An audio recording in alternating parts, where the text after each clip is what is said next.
Vendredi 17 mars, tout semble normal à Lille. Une grande séance de dédicaces est prévue dans la librairie Le Furet du Nord pour le printemps du polar. 7 auteurs du genre ont été réunis pour l'occasion et les fans arrivent peu à peu dans la librairie.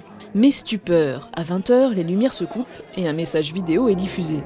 Ainsi, vous avez découvert mes petits otages. Vous pensiez pouvoir les libérer facilement? C'était clairement me sous-estimer.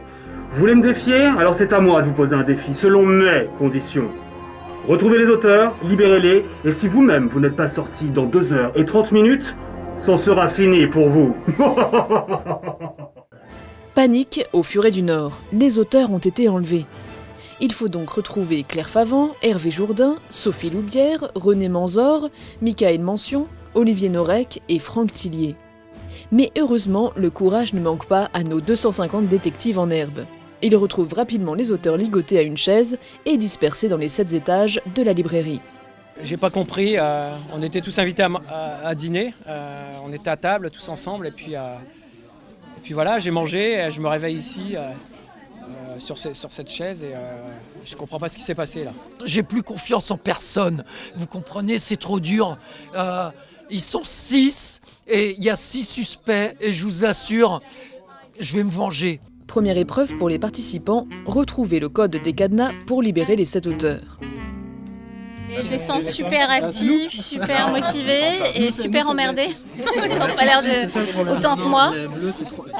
Et le problème, c'est que je ne peux pas faire plus pour les aider parce que je ne sais pas du tout quel est le code de mon cadenas. Je ne sais pas du tout qui m'a attaché. Enfin, j'ai une vague idée quand même. Et René Manzor est le premier auteur libéré. Ah, ça fait un bien fou. Ça fait un bien fou. Et comme ses compères auteurs, il a bien une petite idée de l'individu qui se cache derrière cet enlèvement. Déjà, je pense qu'Olivier Norek est dans le coup. Je pense qu'il est dans le coup parce que j'ai vu qu'il parlait avec les gens de la direction. Et Franck Tilliez, je le soupçonne sous ses airs de gendre idéal d'avoir aussi quelque chose à voir.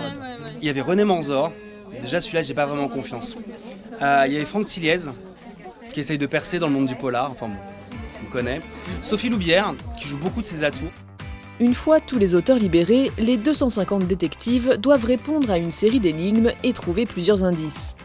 On a trouvé des indices par rapport à de la drogue, une urne et des auteurs de livres qui ne sont pas toujours amis entre eux. Il y en a un qui me déteste là, c'est Olivier Norek, c'est encore un de ses coups, j'en suis certain. Il a dit qu'il n'avait pas trop faim, il est resté un peu à l'écart, il a servi à manger à tout le monde. Pour l'instant, je n'ai pas l'impression de pouvoir cerner ce qui s'est passé. Déjà, je n'ai rien vu, je ne sais pas. Et puis, les groupes qui arrivent n'ont pas beaucoup d'informations, donc affaire à suivre, je pense. Le contenu des énigmes a été préparé pour coller avec la personnalité des auteurs et l'univers de leur œuvre. Les participants sont donc invités à interroger les auteurs. Sur les corps de ces enfants, dans le dos, il y aurait des marques qui feraient écho à des marques laissées sur les victimes de Lassner quand il les a tués quelques années auparavant. Voilà. Il y a des similitudes en fait, apparemment, entre les corps de ces enfants et les corps des victimes de Lassner. Comme indice notable, j'ai vu quelque chose où personne n'était autour, ça peut être un indice. C'était un bébé en plastique mort dans une boîte et sur le dos de la boîte il y a marqué le chiffre 16 en lettres de sang. Le chronomètre tourne, et si certains participants se rapprochent de la vérité, d'autres pataugent.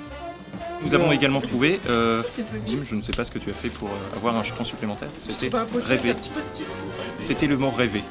Rêver, une mouette, tout nous ramène vers l'inconnu brumeux qui entoure nos vies. Les mouettes, les rêves, d'accord, c'est bien gentil tout ça, mais le temps presse, car il faut trouver le code pour s'échapper de la librairie avant la fin du temps imparti. Et donc on a gagné? Tu fais clear. Vous pouvez sortir du feu. On ne s'y attendait pas du tout parce qu'on pensait qu'on était super en retard à la base et en fin de compte, alors au début on était bien en avance, après en retard, après en avance. Bref, on est super contents, enfin moi je le suis personnellement. Mais on l'est aussi, on est contents. On est tous contents et on s'y attendait pas. Et puis après, comment on a gagné, beaucoup de réflexions, beaucoup d'échecs aussi. Élémentaire, mon cher Watson! Reste encore un mystère à élucider, qui est l'auteur de cette machination?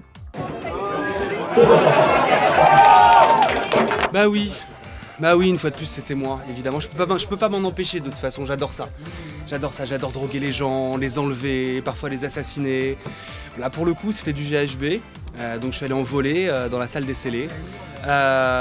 J'ai drogué quelques auteurs et je me suis amusé à les attacher chacun à un étage de la librairie des Furets du Nord. Je trouvais ça très drôle sur le coup. Un escape game géant réussi pour les équipes de la librairie Le Furet du Nord de Lille et celle des équipes Pocket, Fleuve Édition et 10-18. Rendez-vous l'année prochaine pour toujours plus de frissons.